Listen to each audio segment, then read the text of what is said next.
Hello बच्चों, अभी जो मैं क्वेश्चन एक्सप्लेन करने वाला हूँ, ये क्वेश्चंस मैंने एनसीईआरटी बुक से लिया हूँ और ये क्लास 10 का क्वेश्चंस है। चैप्टर्स का नाम है एरिया रिलेटेड टू सर्कल और ये exercise chapter number 12 exercise 12.1 question number 4 है। अ chord of a circle of radius 10 centimeters subtends a right angle at the centers. Find the area find the area of the corresponding minor segments and major segment. देखिए पहला चीज़ है यहाँ पे पहला चीज़ है कि पहले हम लोग इसका फिगर बनाते हैं। ठीक है, मान लीजिए ये मेरा एक सर्कल है। ठीक है, ये मेरा एक सर्कल है जिसका सेंटर क्या है, ओ है।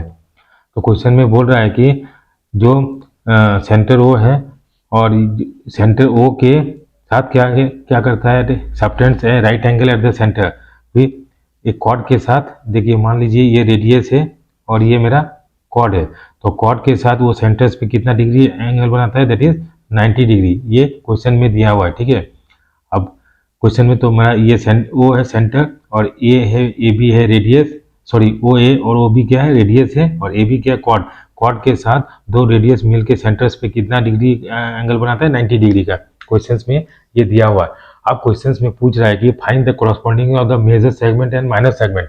देखिए ध्यान देने वाली बात ये है कि इसमें माइनर सेक्टर्स और major segment major minor segments, sorry, find the area of the question number 4, that is find the minor segment and major sector. They are asking for, एक में बोल रहा है कि माइनर सेगमेंट्स का वैल्यू निकालना है और एक का मेजर सेक्टर्स का वैल्यू निकालने बोल रहा है। तो देखिए माइनर सेगमेंट कब होता है कि कोई भी चीज को, माने कोई सर्कल्स को, कोई पार्ट को यदि कॉर्ड डिवाइड करता है दो पार्ट में, तो दो पार्ट में at that times they are asking for the segments.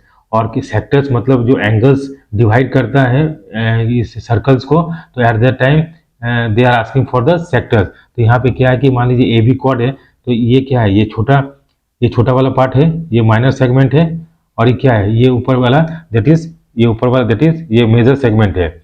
और दूसरा चीज है कि मेजर सेक्टर्स बोल रहा है। तो देखिए माइनर सेक्टर्स मेरा ओ ए बी, मान लीजिए यहाँ पे कुछ नाम दे देते हैं, एम नाम देते हैं, तो ओ ए एम बी ये क्या गया, माइनर सेक्टर्स हो गया, और ये जो मेजर सेक्टर्स हो गया। तो ये हमको निकालने के लिए बोल रहा है। तो पहला चीज है कि क्या क्या दिया हुआ है, हम इसको लिखते हैं। थीटा का वैल्यू कितना दिया है, दैट इज 90 डिग्री दिया है, और मेरा रेडियस का वैल्यू कितना दिया है, that is radius is equal to how much, radius equal to 10 centimetre. ये मेरा 10 सेंटीमीटर, सॉरी 10 सेंटीमीटर दिया हुआ। ठीक है, तो हम क्या करते हैं, पहले एरिया ऑफ माइनर सेक्टर्स निकालते हैं। तो एरिया ऑफ माइनर सेक्टर कौन सा हो गया, that is O A M B करते हैं, यही है ना। तो क्या होता है, that is equal to theta by 360 into pi R square. अब इसका यहाँ वैल्यू पुट करते थे, 90 बाय 360 इंटू पाई का वैल्यू कितना हो गया, 22/7 इंटू रेडियस कितना है, 10 का स्क्वायर। ठीक है, अब इसको हम 9 4 कैंसिल करते हैं, तो कैंसिल करने के बाद मेरा कितना वैल्यू आता है, दैट इज यहाँ पर 2 2 जा 4, 2 1 जा 2 0, और फिर 2 से करते हैं तो मेरा 11 इंटू 100/2 इंटू 7 आ गया। तो 2 से 2 5 जा 10 0, तो इसको इंटू करते थे कितना हो गया, 550/7, ये मेरा सेंटीमीटर स्क्वायर हो गया। क्या हो गया, area of the minor sectors, ये सेक्टर्स का मेरा ये वैल्यू आ गया। ठीक है, अभी नेक्स्ट हम क्या करेंगे, नेक्स्ट क्वेश्चन में हमको पूछ रहा है कि that is area of minor segment निकालना है। क्या करते हैं, देखिए यहाँ पे एरिया ऑफ माइनर सेगमेंट का क्या, एरिया ऑफ माइनर सेगमेंट क्या होता है, देखिए कोई फिगर में एरिया ऑफ माइनर, इसका एरिया निकालेंगे कैसे, ये टोटल सेक्टर का क्या करेंगे, इसका एरिया निकालेंगे और इस ट्रायंगल्स का एरिया माइनस कर देंगे, तो मेरा इसका वैल्यू निकल जाएगा। तो हम क्या लिखेंगे, area of minor sectors is equal to क्या लिखेंगे, एरिया ऑफ माइनर सेक्टर क्या है, ए एम बी लिख देते हैं, A M B is equal to क्या हो गया, area of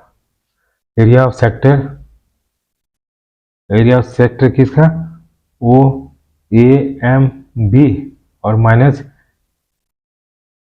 area of triangle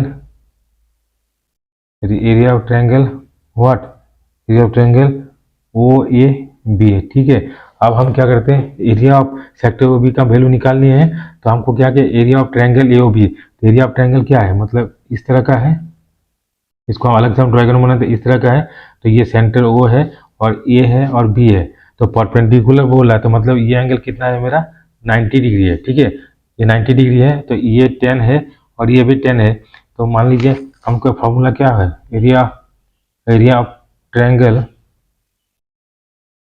equal to half into base into height होता है, यस या no, this implies half into base कितना है, बेस मान लीजिए 10 मानते हैं और हाइट इसका कितना हो गया 10 हो गया, तो 2 5 या 10 दैट इज इक्वल कितना हो गया 50 सेंटीमीटर स्क्वायर। ठीक है, तो मेरा इस एरिया का भी वैल्यू हो गया, तो एरिया आप माइनर सेक्टर निकाल सकते हैं, तो एरिया ऑफ माइनर सेगमेंट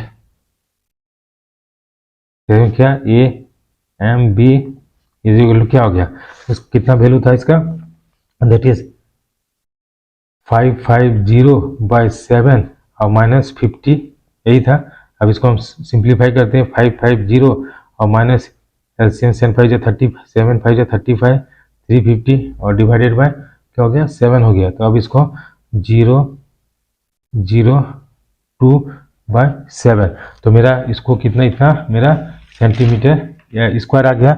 अब देखिए, अब इसको हम डिवाइड देंगे तो कितना हो गया 28.5714 सेंटीमीटर स्क्वायर। तो क्वेश्चन का पहला पार्ट निकल गया, माइनस सेगमेंट्स का जो वैल्यू हो गया, एरिया ऑफ माइनस सेगमेंट ये मेरा ये आ गया। ठीक है, अब क्वेश्चन सेकंड पार्ट में बोल रहा है कि मेजर सेक्टर्स, तो एरिया ऑफ मेजर सेक्टर्स क्या करें, कैसे करेंगे, एरिया ऑफ मेजर सेक्टर्स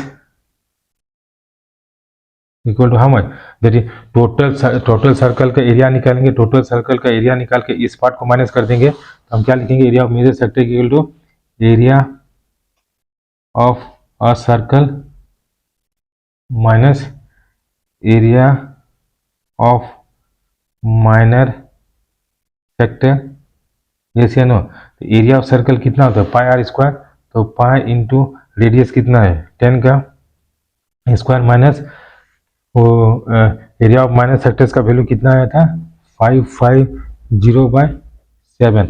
अब देखिए इसको हम कितना लिखेंगे 3.14 इंटू 100 और माइनस 550/7, तो ये कितना हो गया 314 हो गया और माइनस 550/7, तो इसको हम एलसीएम लेते थे कितना हो गया ये 2198 और minus 550/7।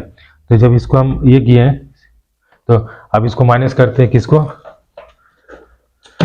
2198 that is 2198 minus 550 that is equal कितना आ गया 1648/7। तो इसको डिवाइड देते कितना से डिवाइडेड बाय 7, तो कितना मेरा आ गया जैसे 235.42 सेंटीमीटर स्क्वायर। सो ये कितना एरिया ऑफ मेजर सेक्टर्स का वैल्यू कितना हो गया 235.42 centimetre square. So this is the second part of this question, second part of the answers. Thank you for watching this video and have a nice day.